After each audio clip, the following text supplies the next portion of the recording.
Compañeros, buen día.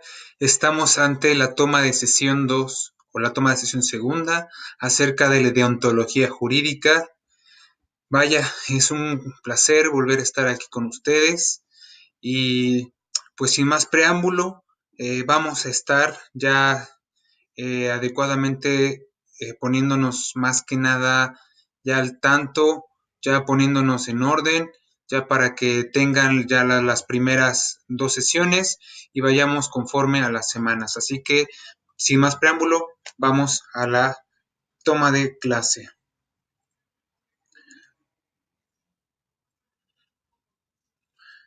Habíamos visto un poco acerca de qué es lo que era deontología. La sesión hablamos de deontología y las normas y nos quedamos en esta parte. Bien, vamos a dar. Bien,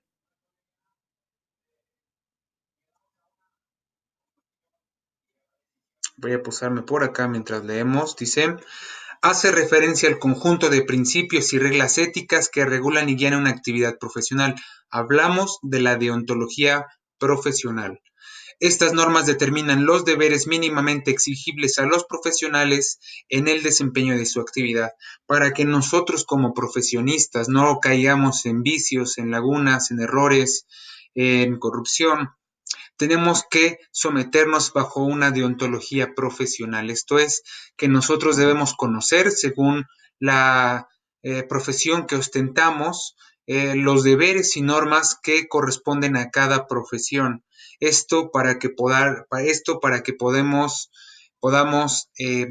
ejercer adecuadamente, ejercer eficazmente y mantener una seguridad bastante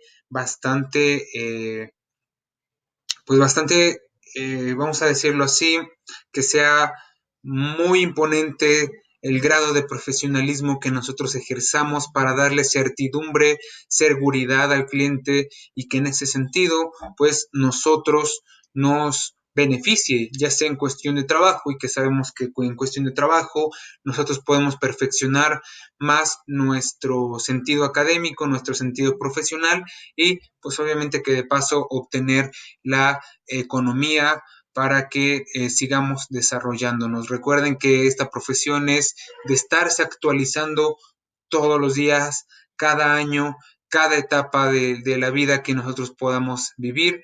Debemos de estar siempre actualizándonos porque el que no se actualiza pues se queda muy atrás y tiene pocas probabilidades de salir adelante o de ejercer adecuadamente la profesión. Entonces, las normas que determinen el correcto deber, el correcto hacer en una profesión, se le denominará deontología. Por este motivo suele ser el propio colectivo profesional quien, voy a colocar aquí el puntero, bien, por este motivo suele ser el propio colectivo profesional quien determine dichas normas y a su vez se encarga de recogerlas por escrito en los códigos deontológicos.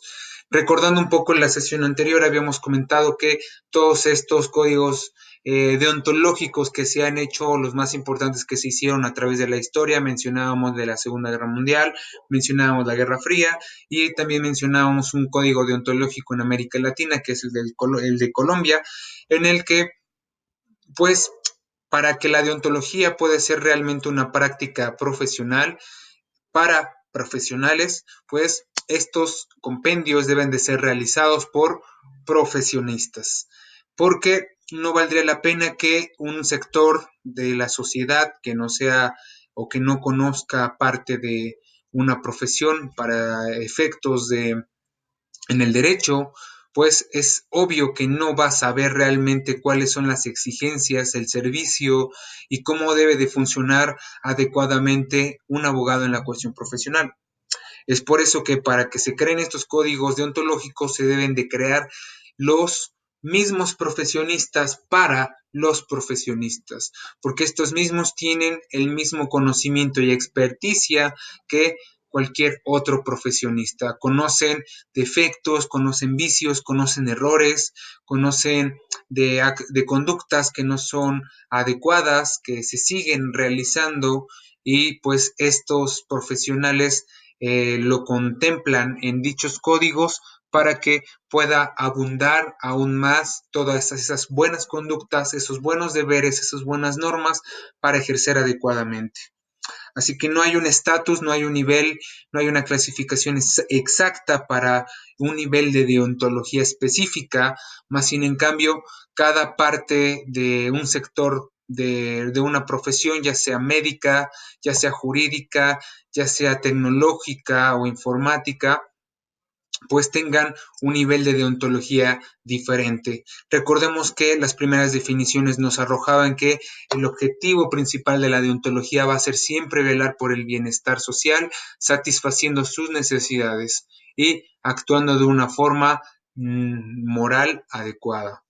En ese sentido, la ética profesional, es importante no confundir deontología profesional con ética profesional y vamos a dar la clasificación, la diferencia aquí.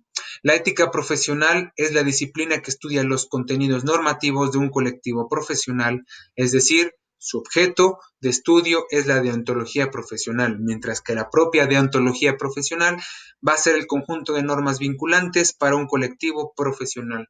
La ética profesional va a ser cómo ustedes o cómo su servidor o cómo otro abogado se maneja. Un ejemplo, si nosotros fuéramos un organismo que se encargue de vigilar deontológicamente las conductas de los abogados o de un gremio en específico, pues nosotros sabremos que dichas normas, dicho código de conducta que nosotros hemos expedido para que los abogados puedan conducirse bajo esos lineamientos, pues observemos que a lo mejor alguno por ahí pues esté queriendo o esté queriendo abusar de alguna situación o que no esté conduciéndose éticamente en alguno de sus servicios profesionales, pues nosotros tendremos que analizar su ética profesional, cuál es el funcionamiento ético que ese abogado, que esa persona está llevando a cabo erróneamente o que se esté saltando o que esté violando algún derecho o que esté realizando alguna conducta indebida en el cual vaya en contra de las conductas no morales y en contra de la ética profesional y que en ese sentido nosotros solamente vamos a ver la actividad profesional de cómo se está conduciendo éticamente. Y la deontología profesional, pues es ya ese conjunto, esa cosmovisión, esa parte normativa de cómo se debe de ejercer o no un litigante, un abogado. Siguiendo el mismo ejemplo, nosotros al expedir como un gremio, expedir ese código de conducta de deontológico, pues esas normas se les llama deontología. Todas esas normas, todas esas conductas compendidas en esa normatividad se les denomina deontología, puesto que es la sustancia, es todo lo que nos interesa saber para conducirnos éticamente bajo una conducta específica.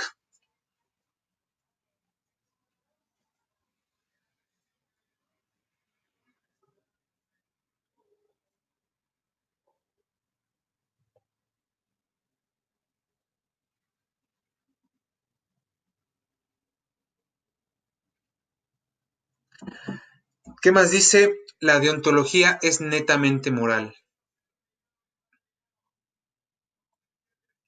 Bien.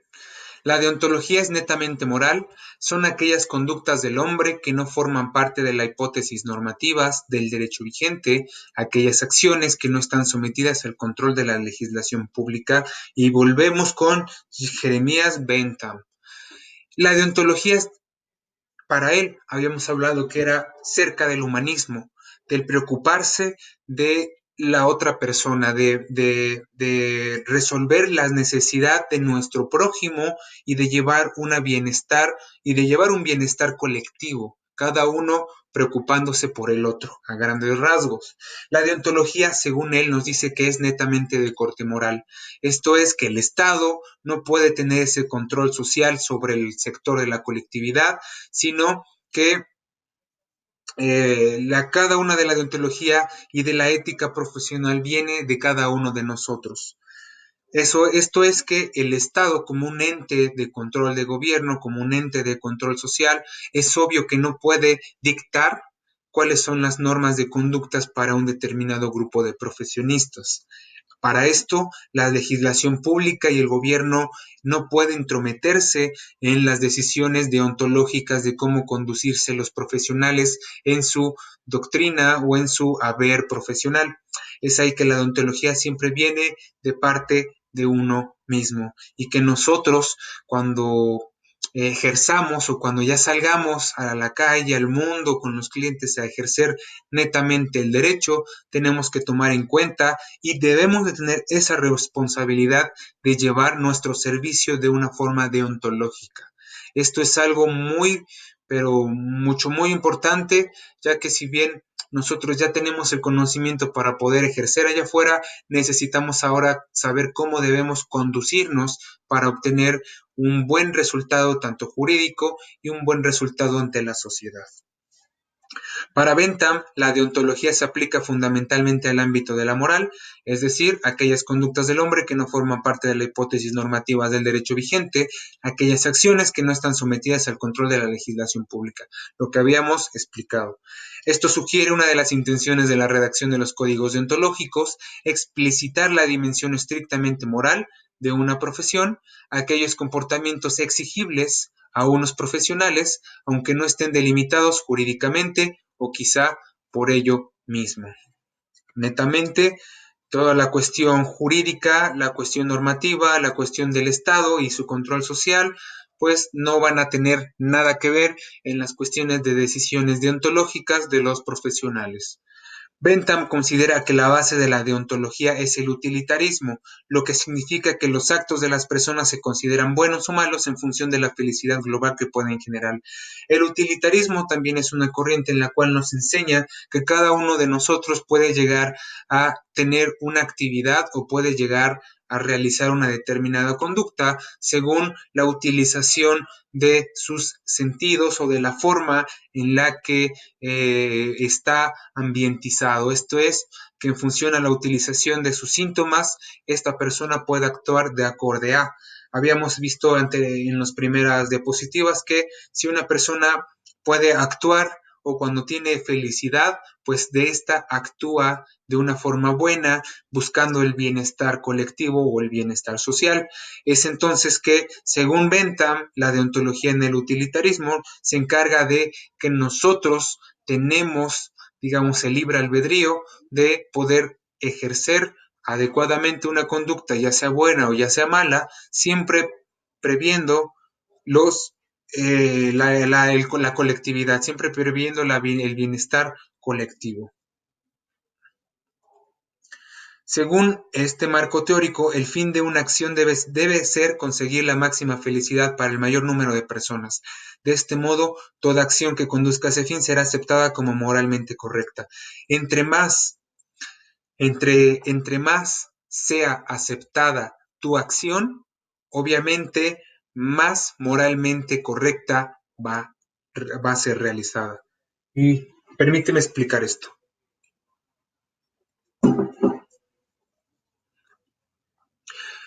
Al momento en el cual he dicho bastante y he remarcado que como profesionistas en el derecho tenemos la responsabilidad de ver no solamente por los clientes, sino que también ver y defender los derechos de la colectividad. Esa es una responsabilidad netamente que nos ocupa a nosotros, puesto que nosotros interpretamos la ley, convivimos con la ley todos los días, convivimos con conductas sociales, convivimos con transformaciones interminables y indeterminables y que nosotros somos como la llave para mover el sistema jurídico, para ajustarlo o para reformarlo. Es ahí que nosotros debemos de estar muy pendiente de la sociedad. Y actividades deontológicas pueden ser como el ofrecer actividades como asesorías jurídicas gratuitas, el ir o el poner algún despacho público o que en ese mismo despacho público hagan jornadas de asesorías jurídicas o jornadas jurídicas donde vayan a colonias, donde vayan a poblaciones en donde carezcan de estos servicios y puedan ofrecer un servicio jurídico de asesoramiento, obviamente gratuito, o la gestión de algunos documentos, alguna documentación de manera gratuita o un ciclo de conferencias a manera de que se sea explicada derechos hacia una comunidad que ha ignorado estas normativas que les favorecen. Es así que entre más sea tu actividad de corte social, entre más sea, eh, vamos a decirlo así, si da más bienestar, entre más colectivamente dé bienestar, más moralmente correcto va a ser la forma deontológica que conduzca tu trabajo. Es ahí que tienes que tomar en cuenta muchísimo esta parte. Obviamente, una de las ventajas que tiene el hacer esto es que la gente te conoce, confía en tu profesionalismo, confía en tu compromiso con la sociedad, con el cambio y con la ayuda que tú vas a realizar a favor de estas personas, pues obviamente estas personas, estos futuros clientes, los vas a tener más a tu favor. Bien, es aquello a lo que podemos ¿qué es aquello a lo que podemos denominar bien en sí o bien incondicional? En nuestro contexto sociocultural actual, es la dignidad de cada persona que debe ser admitida y garantizada jurídicamente y defendida políticamente. La dignidad es aquello que debe constituir el núcleo principal de toda ética filosófica y de toda deontología profesional que se precie. La dignidad, compañeros, la dignidad es algo que nos hace valer como seres humanos. El simple hecho de que nosotros veamos alguna acción que se esté violando derechos, que esté viendo que no se está dando una vida digna hacia una de las personas o un trato digno, es ahí cuando la moral absoluta entra, cuando el bien incondicional entra, puesto que todas las personas debemos de vivir de una forma digna. Y es ahí en donde actualmente contempla un problema de derecho en la cuestión de pobreza extrema. Si bien la constitución, la Carta Magna, nuestra constitución política, nos habla acerca de que cada individuo debe de tener una vida digna o debe de tener una vida digna para poder desarrollarse como persona, pues podemos ver que hay personas o un sector de la población que está viviendo en pobreza extrema. Y esta pobreza extrema solamente les ha limitado a llevar una vida que no es digna.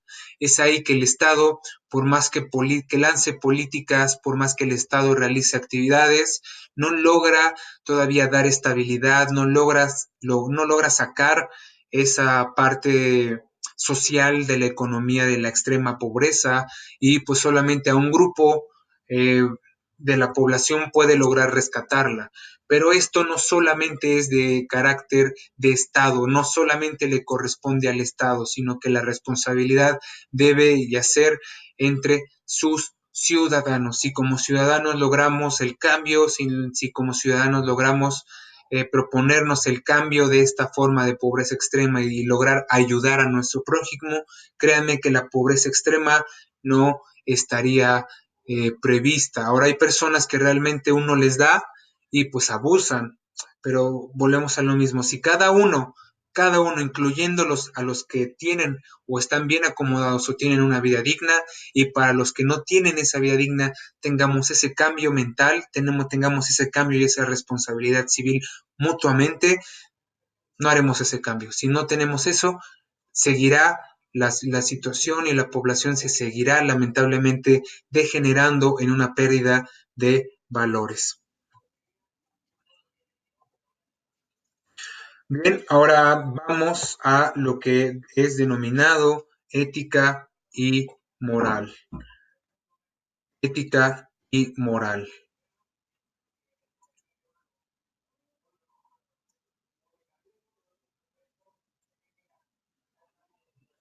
Bien,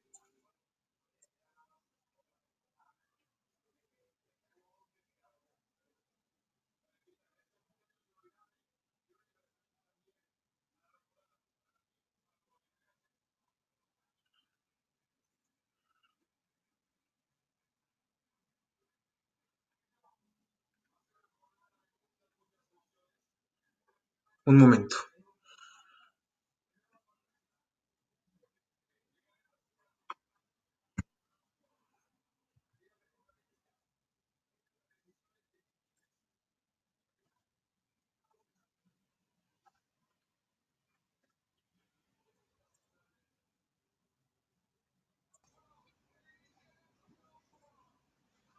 Bien,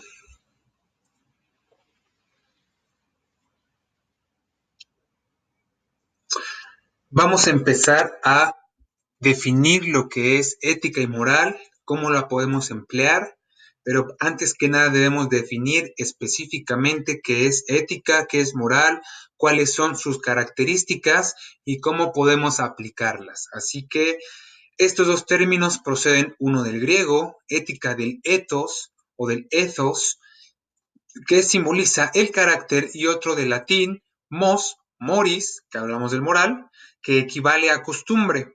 Ambos tienen la misma raíz semántica y por tanto la misma significación original. Por ello, ética y moral etimológicamente se identifican y se definen como ciencia de las costumbres, ciencia de las costumbres. El concepto de ética y el de moral están sujetos a diferentes usos dependiendo de cada autor, época o corriente filosófica. Vamos a encontrar muchísimas definiciones acerca de ética y moral, puesto que por lo mismo de que se le han denominado ciencia de las costumbres, pues sabemos que cada costumbre a través de los años, a través de los siglos, cambia, ya sea por regiones, ya sea por regiones geográficas, porque no es mismo tener las costumbres del Medio Oriente que tener las costumbres de Occidente, y pues sabemos que la ética y moral a través de los años, pues se ha encargado de ser totalmente modificable en cada área o en cada etapa de la historia. Es así que es necesario identificar las características primeras de ambos términos. La moral hace referencia a todas aquellas normas de conducta que son impuestas por la sociedad, se transmiten de generación en generación, evolucionan a lo largo del tiempo y poseen fuertes diferencias con respecto a las normas de otra sociedad y de otra época histórica.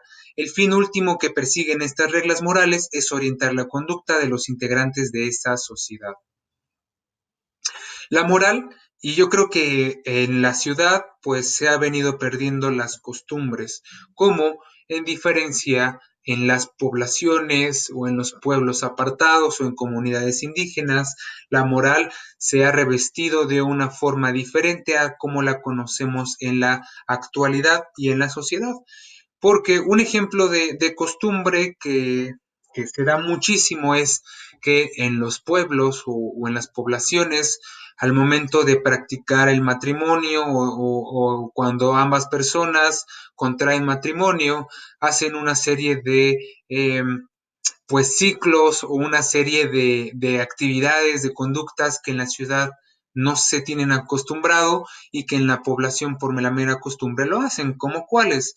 La famosa, el baile del guajolote, y perdón si me salgo un poco del tema formal, pero el baile del guajolote, pues vemos aquí como esta pareja nupcial simboliza la prosperidad por medio de un baile en el cual ahí simbolizan que van a ser prósperos y la gente pues le está empezando a dar regalos y etcétera, ¿no? Cosa que en la ciudad pues vemos otro tipo de costumbre, que es nada más la costumbre de la celebración nupcial, como la conocemos, como la concepción en iglesia y posteriormente celebración en un salón y algún protocolo por ahí de más, y hasta ahí nada más. Pero otro tipo de costumbre que se tiene muy arraigado aún en los pueblos son la denominada dote.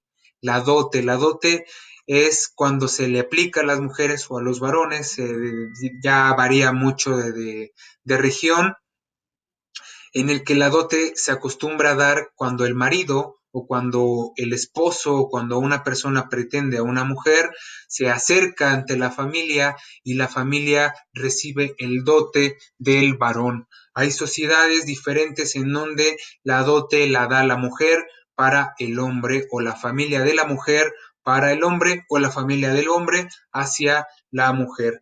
Esta dote siempre se ha visto en costumbres, se ha visto mucho en espacios indígenas en los cuales se sigue prevaleciendo, cosa que pues en la ciudad absolutamente se ha perdido. Más sin en cambio, si nosotros vemos esas costumbres ejercidas en el núcleo de la ciudad, pues primeramente vamos a decir que arcaicos, qué cosas están vendiendo a una mujer, están comparándolo a la mano de una mujer, o bueno, la concepción del matrimonio de una mujer por la recepción de bienes económicos o animales, y pues híjole, qué escandaloso que sea eso, ¿no? Que estén cambiando a tu hija por dos vacas, por un becerro, por dinero, y vaya, para nosotros es muy mal visto todo eso porque no estamos acostumbrados a hacerlo, y puesto la moral empieza a actuar, porque vamos a empezar a decir, ¿qué moral?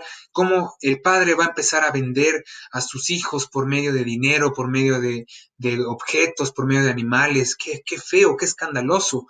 Más sin en cambio no comprendemos que en su comunidad, por medio de la costumbre que ha pasado de generación en generación para preservar estas tradiciones y costumbres, pues su moral de ellos es en hacer lo bueno. ¿Por qué? Porque así se lo han estado imponiendo sus generaciones.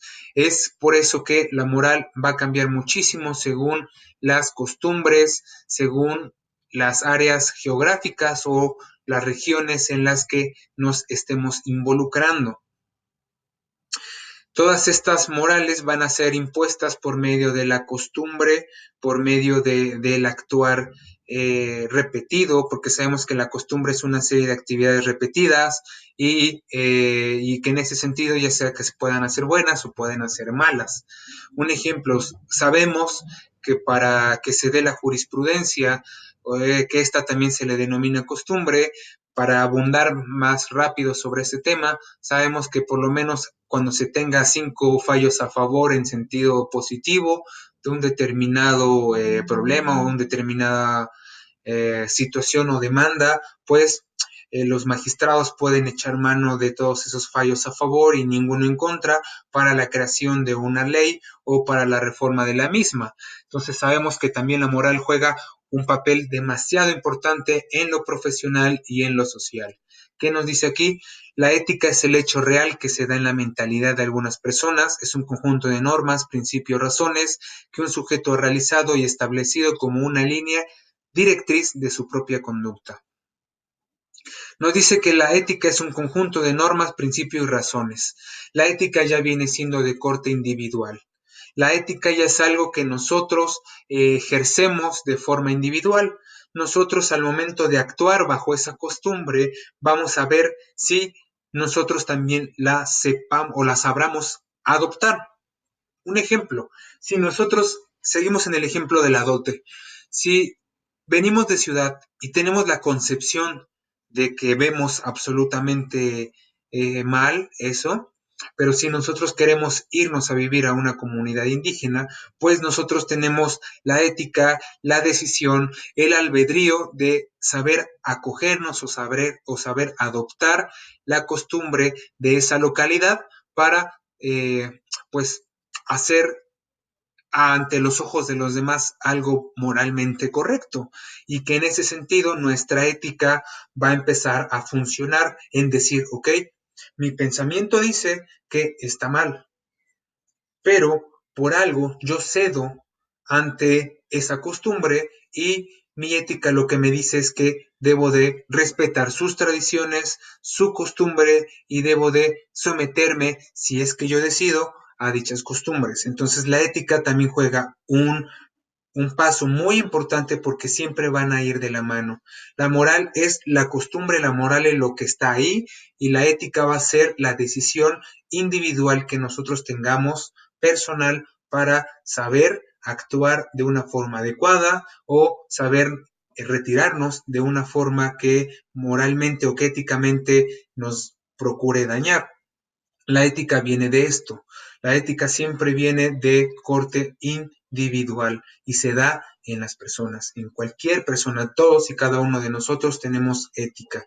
Hay personas que definitivamente ya no logran observar la moral, ya no logran observar la ética, y pues encontramos fácilmente en trabajadores, en patrones que son déspotas, en personas que son déspotas, autoritarias, groseras, en las cuales la ética profesional con las que supuestamente hablan, pues realmente sus acciones, su forma de conducir, se alejan de todo lo ético, de todo lo moral. Sabemos como seres pensantes, como seres lógicos, sabemos definir, gracias a nuestro libre albedrío, del bien y del mal. Y sobre eso sabremos nosotros conducirnos éticamente. Sabemos nosotros que en nuestro caminar jurídico, en nuestro caminar profesional, vamos a estar siempre a la mitad y sabemos si hacer el bien o si hacer el mal o de cómo conducir nuestra conducta hacia alguna de estas dos polaridades. Así que la moral va a ser toda aquella conducta, toda aquella norma que se va a establecer por costumbre en una sociedad, y la ética va a ser la decisión unilateral o la decisión unipersonal de una persona para actuar, ¿no? Propiamente dicha.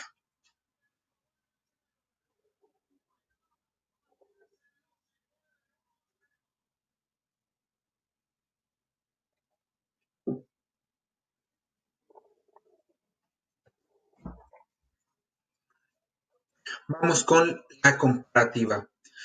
La comparativa entre moral y ética. El moral nace en el seno de una sociedad y por tanto ejerce una influencia muy poderosa en la conducta de cada uno de sus integrantes. Actúa en la conducta desde el exterior o desde el inconsciente, ejerce presión externa y destaca su aspecto coercitivo, impositivo y punitivo.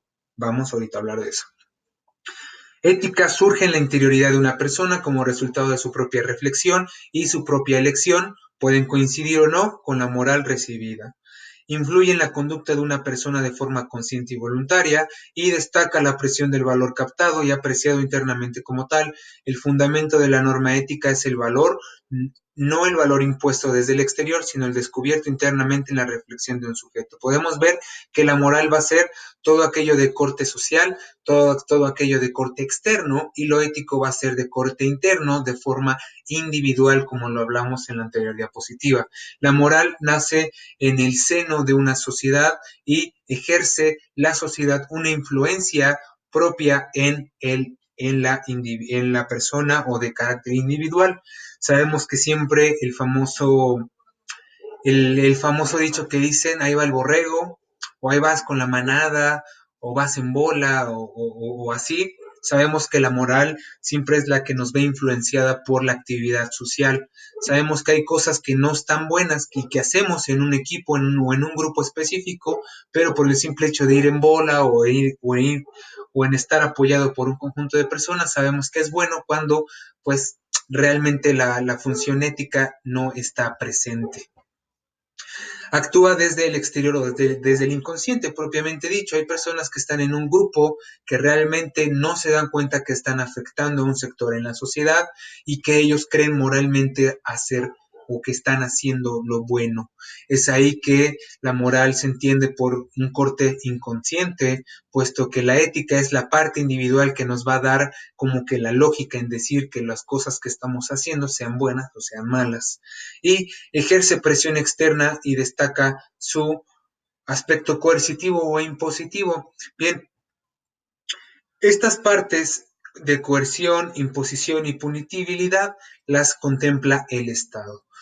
Todos sabemos entre el bien y el mal. Todos sabemos que hacemos un bien, pues no dañamos a nadie, estamos bien con el Estado, estamos ante un bienestar social, estamos en tranquilidad, estamos en paz, no va a pasar absolutamente nada. Pero ¿qué pasa si decidimos el camino negativo, el camino del mal, el camino contrario a todo lo que la moral ha establecido en la sociedad? Pues sabemos que nos vamos a topar de alguna forma con el Estado. El Estado es el que garantiza que la moral se lleve a toda la población y que se observe el bienestar social primeramente.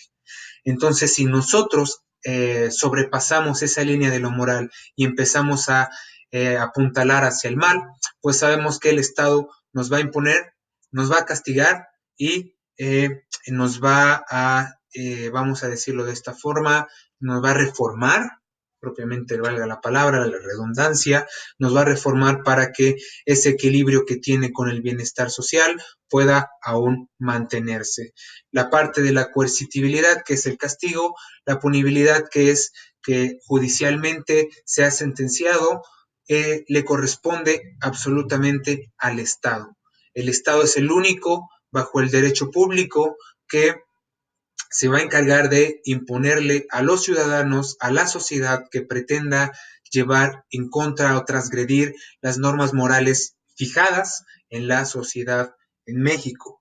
Un ejemplo claro es el narcotráfico, un mal que daña a los sectores de la población de la sociedad.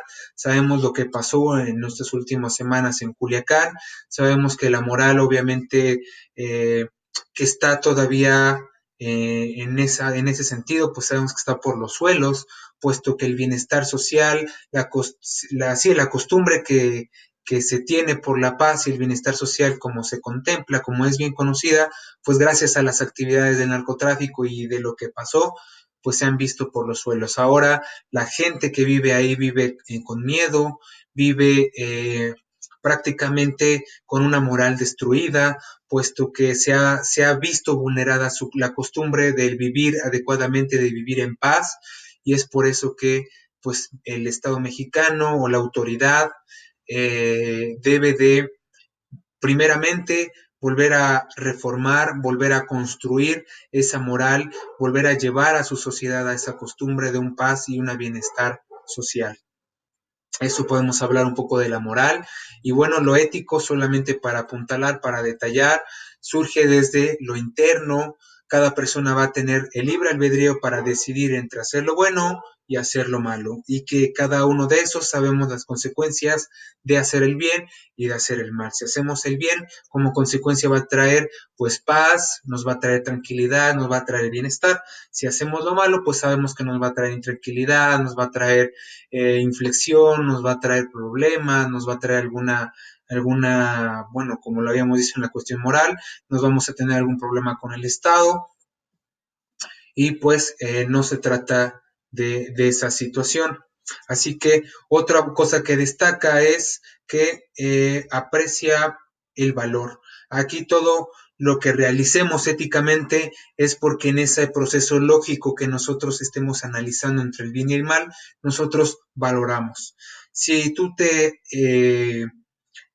involucras en la cuestión ética, sabrás valorar absolutamente todo, cualquier cosa vas a valorarlo.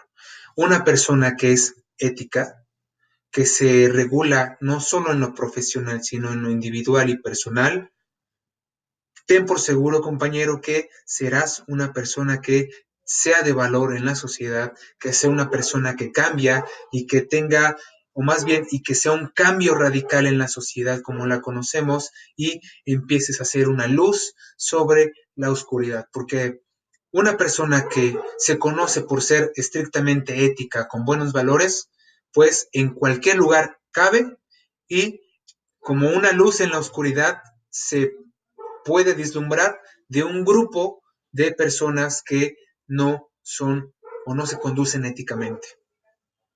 Yo de nueva cuenta te invito a que evalúes esto, evalúa tus pensamientos, evalúa tus acciones, evalúate a ti mismo y manifiesta qué parte, qué cosas son las que tú tienes que cambiar, qué vicios tienes que dejar para que te renueves ese pensamiento para que puedas ser una persona totalmente ética en todos los sentidos. Así que vamos a dar al siguiente diapositiva. Vamos a seguir. Por tanto, podemos afirmar que existen tres niveles de diferenciación entre eh, ética y moral, propiamente dicho. El primer nivel reside en lo moral, es decir, en las normas de origen externo que condicionan la mentalidad de un individuo. El segundo nivel, en la ética conceptual, entendida como el conjunto de normas de origen interno, personal y autónomo. El tercer nivel es la ética axiológica, como un conjunto de normas originadas en una persona dada una reflexión previa sobre ciertos valores. Esto es que en estos tres niveles tenemos que pasar nuestra vida para poder, para poder conducirnos de una manera adecuada, ya sea si lo quieres realizar en una forma profesional o en una forma personal. En el primer nivel nos dice que la moral reside en normas de origen externo, como ya lo habíamos comentado, y que éstas condicionan la mentalidad de un individuo. Como el ejemplo que habíamos dicho de la dote, una vez que nosotros estemos ante la presencia de una costumbre o la presencia de una conducta que se puede vislumbrar como moral, como moralmente correcto, pues ahí empieza nuestro pensamiento a reaccionar para que nosotros decidamos manejarnos de una forma ética. Y es aquí cuando empieza el segundo nivel, que es la ética conceptual, que es un conjunto de normas de origen interno, personal y autónomo. Esto es que el Estado o las personas externas no pueden decidir acerca sobre la forma en la cual tú éticamente te estás conduciendo. La forma ética es personal y ninguna persona puede decirte cómo debes actuar. Esto es de forma ética. El tercer nivel es la ética axiológica, como ya lo habíamos comentado, y aquí es cuando empezamos a tener este proceso reflexivo de cómo actuar. En nuestro libre albedrío empezamos a definir lo que éticamente es adecuado de lo moralmente correcto o incorrecto. Mientras que la ética se apoya en la razón y depende de la filosofía, la moral se apoya en las costumbres y la conforman un conjunto de elementos normativos que la sociedad acepta como válidos, como el ejemplo que les había comentado. La ética, como lo podemos ver en la imagen, es la ejecución reiterada de actos de carácter moral.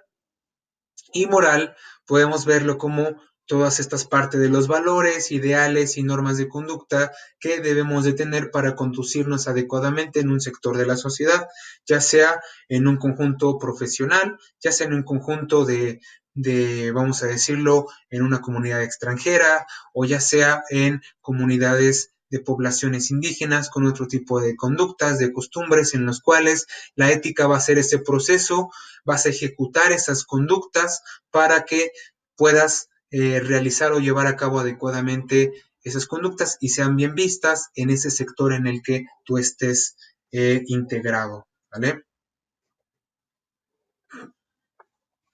Ética y moral es el objeto material, realidad que, perdón, en la ética y moral vamos a tener un objetivo material y otro formal. El material va a ser la realidad que construye el objeto del estudio. En ética es la persona, el ser y la configuración virtuoso viciosa que se dé así o a cada uno a través de las acciones. Son susceptibles de calificarse como éticas, pues las acciones humanas que son libres dependen de la voluntad de las personas. Y la formal es un punto de vista según el cual las acciones son calificadas como buenas o malas, se denominan moralidad y se basan en valores y normas. El objetivo material es la persona, el ser y la configuración de cómo es su acción. Lo material es cómo tú llevas a cabo esa actividad y lo formal siempre va a ser el punto de vista que tengan las diferentes personas que califiquen tu conducta. Conocimiento. El conocimiento ya como ciencia, como la ética y moral, es aquello que se debe de manera cierta y sus causas, es una doctrina ordenada que constituye una rama particular del saber humano y es una disciplina filosófica en donde la ética es dicha disciplina que intenta a través de métodos de análisis y experiencias propios de la filosofía elaborar conceptos y argumentos para comprender la dimensión moral de la persona. Si te interesa más ser conocedor del conocimiento real como ciencia de la moral, te invito a que investigues y que puedas llevar a cabo cada uno de los preceptos básicos y fundamentales de la moralidad. También existe la metaética. La metaética es un término que se designa al estudio sobre la significación, el sentido y la evolución histórica de los conceptos éticos. En un principio se distinguen dos grandes grupos de teorías, de las cuales se le denominan cognoscitivistas o descriptivas, donde podemos conocer la ética moral en términos de conocimiento verdadero, en donde se distinguen los naturalistas, sosteniendo que los términos éticos describen propiedades observables de las cosas y con el utilitarismo como ejemplo, y por otro lado las teorías no naturalistas que creen que los juicios de valor son verdaderos o falsos, pero las características de las cosas no son observables por la experiencia, y con el intuicismo como ejemplo, no cognoscitivistas o descriptivas en las que no cabe conocimiento propiamente dicho. Esto es que con las cognoscitivistas o descriptivas vamos nosotros a observar que las conductas propiamente naturales que ejerzamos puedan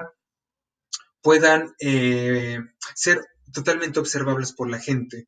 Y la parte no cognoscitivas o teorías no naturalistas se pueden realizar en el que todas estas actividades puedan ser observables por medio de la experiencia de manera intuitiva. Así que vamos a continuar.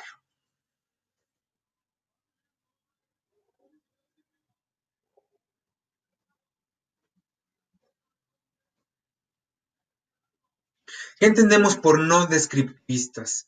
Las no descriptivistas obviamente son las que podemos encontrar en el emotivismo, que sostiene que las afirmaciones morales no expresamos conocimientos sino emociones con las que intentamos influir o incidir en las emociones y comportamiento de los demás. Y el prescriptivismo, que enuncia que al hacer juicios morales no describimos las cosas que son sino las que deberían de ser.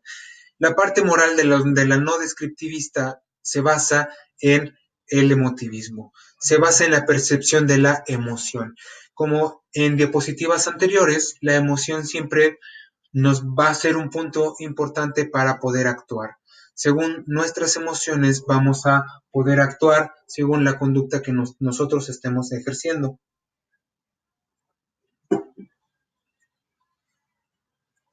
También parte del prescriptivismo es hacer juicios de valor o juicios morales. Estos juicios morales es cuando, pues, parte de la sociedad realiza vamos a decirlo, una crítica lógica acerca del funcionamiento de la conducta de una persona o de un conjunto. Esto de juicios morales en la antigüedad se daban mucho, ya que quien se encargaba de hacer juicios morales era todas estas personas sabias, un grupo, un compendio de sabios en los cuales por su experiencia sabían que era lo moralmente correcto en ese tipo de pues vamos a decirlo, de sector social, y que ellos delimitaban el juicio moral para definir lo que debería de ser correcto de lo que no debería de ser correcto. Es ahí que parte de la moral no descriptiva va a ser justamente hacer juicios morales. La ética normativa, la ética normativa nos enseña a distinguir teorías deontológicas y teleológicas, incluyendo un tercer grupo, la ética de la virtud.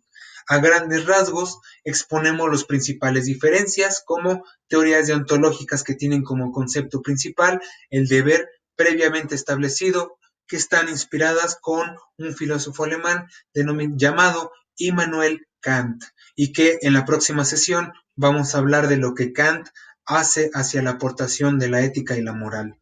Las teorías teleológicas se basan en las consecuencias y su corriente principal es el utilitarismo, y la ética de la virtud se basa en las actitudes de las personas con la corriente de Aristóteles como base teórica. Vamos a ver más adelante lo que se es denominado la diferenciación entre ética normativa, teoría deontológica y teleológica según la postura de Kant y la postura de Aristóteles para el cómo conducirnos éticamente y moralmente ante la sociedad. Hasta aquí vamos a dejar la clase y vamos a dar por terminada esta sesión para posteriormente seguir con las sesiones más adelante. Así que, compañeros, nuevamente es un gusto poder estar con ustedes y nos vemos a la próxima. Recuerden que cualquier situación, cualquier duda que tengan, es necesario que lo hagan saber por medio del correo institucional. Estaré pendiente, que tengan un buen día y nos vemos hasta la próxima.